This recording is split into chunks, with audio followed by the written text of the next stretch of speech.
Hello बच्चों, कैसे हैं आप सभी। मैं अभिषेक महाक स्वागत करता हूं आप सभी का आपके अपने यूट्यूब चैनल एस्पेक्ट विजन पे।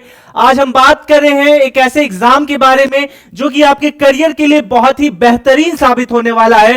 खास तौर पे हमारे यूपी के बच्चे जो अपना करियर नर्सिंग के क्षेत्र में बनाना चाहते हैं, उनके लिए ये एग्जाम एक रामबाण का काम करने वाला है।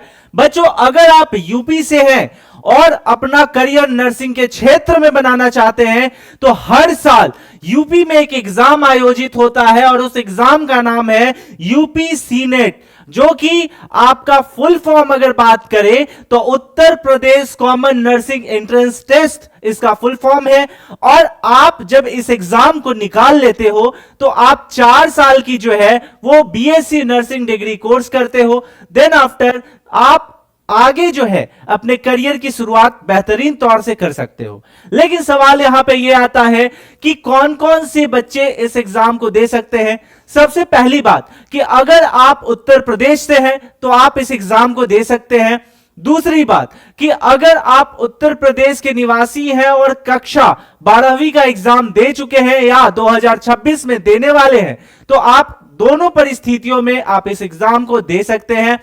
और तीसरी सबसे मेन बात कि इस एग्जाम को चाहे, देखो बहुत से स्टेट में ऐसा होता है ना कि नर्सिंग के क्षेत्र में चाहे तो लड़कियां ही प्रॉपर तरीके से एग्जाम देती हैं या लड़के देते हैं, लेकिन रिजर्वेशन जो लड़कों का होता है वो कम होता है। लेकिन अगर मैं बात करूं Uttar Pradesh UP senate exam की तो यहां पे जो है चाहे आप लड़की हो या लड़का हो, यानी कि आप दोनों इस एग्जाम को आराम तौर से जो है वो दे सकते हैं और यहां पे कोई भी दिक्कत देखने को नहीं मिलती है।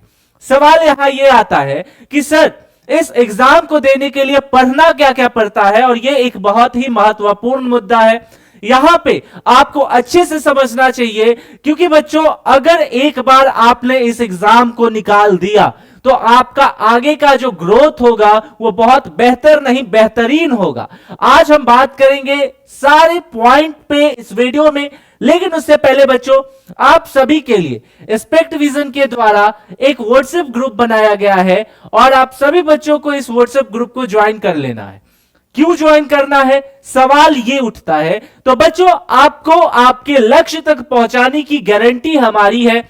आपको जो भी रिक्वायरमेंट हो, चाहे अपडेट्स हो, चाहे क्वेश्चंस हो, चाहे टेस्ट सीरीज हो, सब कुछ आपको इस व्हाट्सएप ग्रुप पे फ्री ऑफ कॉस्ट मिलेगा, तो आप इसको ज्वाइन कर सकते हैं।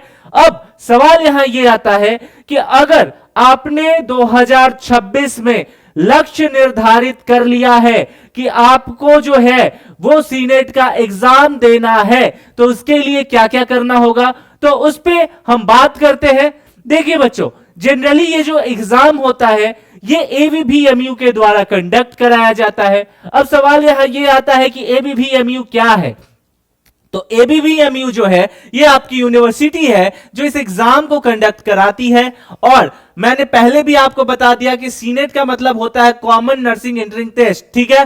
ये इसका जो मेन होता है एबीवीएमयू बॉडी होता है, ये कंडक्ट करवाता है प्रॉपर। ये 4 साल का बीएससी नर्सिंग डिग्री कोर्सेज होता है। पिछली बार, ठीक है, मैंने एक वीडियो बनाया था जो कि हमारे चैनल पे अपडेट है, ठीक है। और बहुत से बच्चे ये सवाल बोल रहे थे कि सर आपने जो है जो सिलेबस बताया सीनेट का वो गलत है।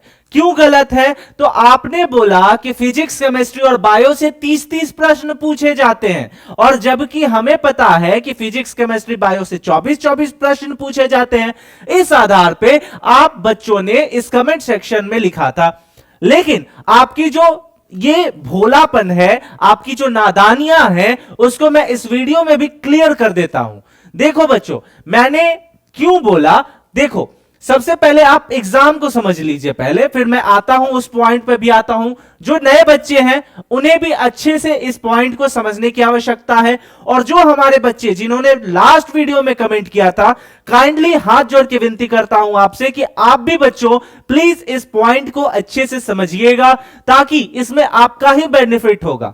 क्योंकि जब आप एग्जाम देने जाओगे 2026 में और आप प्रॉपर पैटर्न को नहीं समझ पाओगे तो आपकी परेशानियां बढ़ेंगी नहीं बल्कि और भी जटिल होती जाएंगी। चलिए स्टार्ट करते हैं। इसका जो प्रॉपर होता है एग्जाम बच्चों ये ऑफलाइन होता है, और ड्यूरेशन की बात करें तो 120 मिनट यानी कि 2 घंटे का होता है। लैंग्वेज में इंग्लिश और हिंदी दोनों में आता है, और इसमें आपको मल्टीपल चॉइस क्वेश्चन देखने को मिलते हैं। लेकिन अगर यही हम बात करें इसके निगेटिव मार्किंग की, तो निगेटिव मार्किंग में इसमें आपको सबसे बेहतर ऑप्शन यह होता है कि आपको निगेटिव मार्किंग जो है यह देखने को नहीं मिलेगा। यानी कि अगर आपने सही अंक का जो है वो सिलेक्शन किया, अगर आपने सही आंसर दिया तो आपको 1 अंक मिलेगा, वही आप जो है आंसर नहीं करते हो तो इस पे आपको 1 भी अंक देखने को नहीं मिलेगा। यानी अगर इन शॉर्ट सिंपल वर्ड में बोले तो आपको जो है 120 प्रश्न पूछे जाते हैं, जिसमें आपको टोटल जो अंक है वो 120 प्राप्त होता है। लेकिन पिछली बार यानी कि मैंने कुछ टाइम पहले जब आप सभी बच्चों के लिए इस टॉपिक पे वीडियो बनाया था, तो सवाल यहां से आपके तरफ से यह आया था कि सर असल में तो जो पेपर आता है उसमें 24 नंबर है बायोलॉजी से, 24 नंबर देखने को मिलता है केमिस्ट्री से, और 24 देखने को मिलता है फिजिक्स से। लेकिन आपने तो जो है यहां पे सीधे तौर पे साफ साफ तरीके से लिख दिया 30 जो है फिजिक्स से आएगा, 30 केमिस्ट्री से आएगा, 30 बायो से आएगा। तो ये डिफरेंस क्यों आ रहा है? प्लस जनरल नॉलेज तो हमें पता ही नहीं है कि आता है कि नहीं आता है यहां, जबकि आप जो लिखना चाहिए कि आपको कि जनरल इंग्लिश 24 से आएगा और जनरल जो नर्सिंग एप्टीट्यूड है ये 24 आएगा।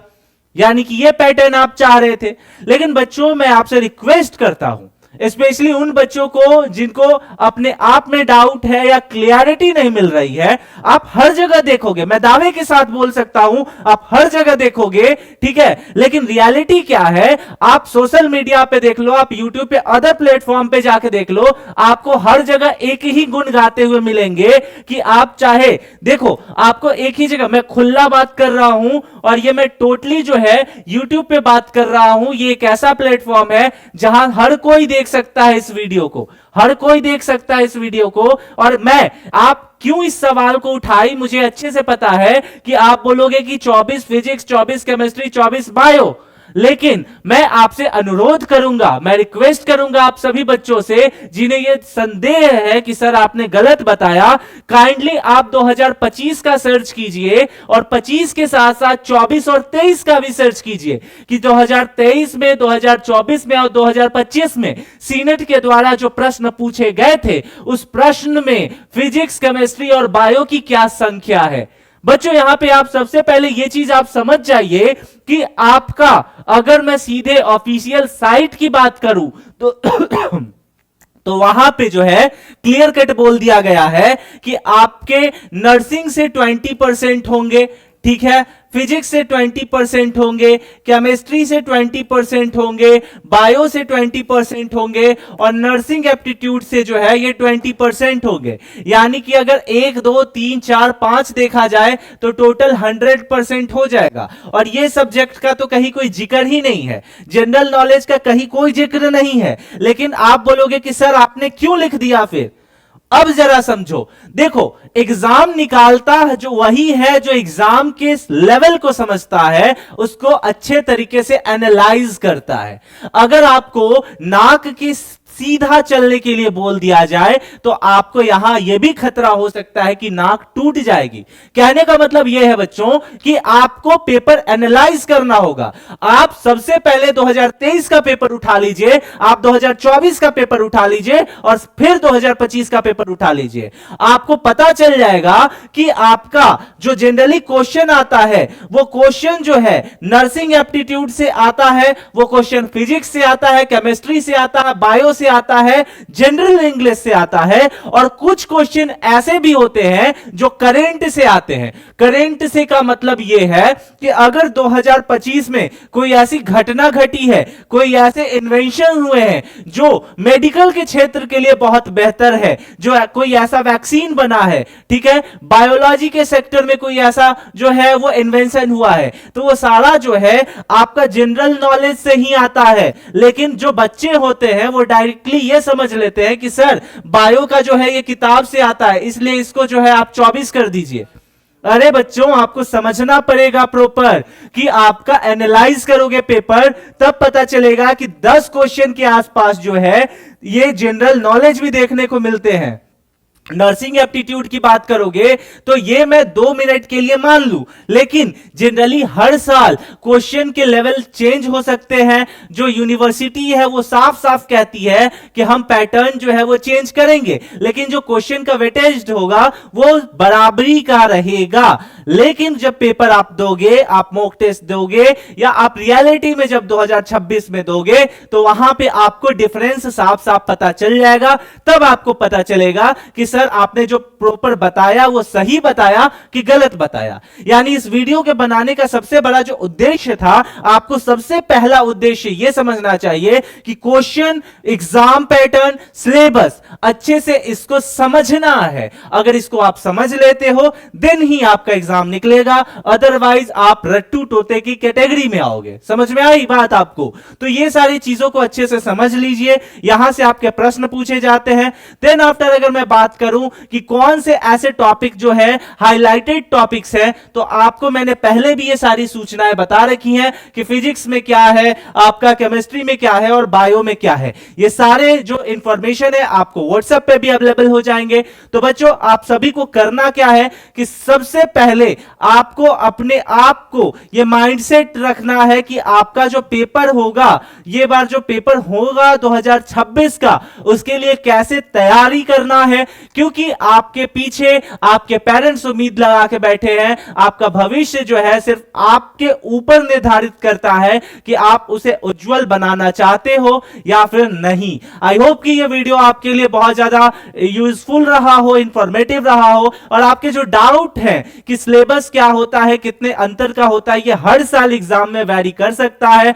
टॉपिक्स जो है वो फिक्स रहते हैं। आई होप कि ये वीडियो इंफॉर्मेटिव लगी आप सभी को। कमेंट सेक्शन में जरूर बताइएगा कि ये वीडियो आप कहां से देख रहे हैं। तब तक के लिए मिलते हैं अगले वीडियो में। स्टे सेफ, टेक केयर, जय हिंद।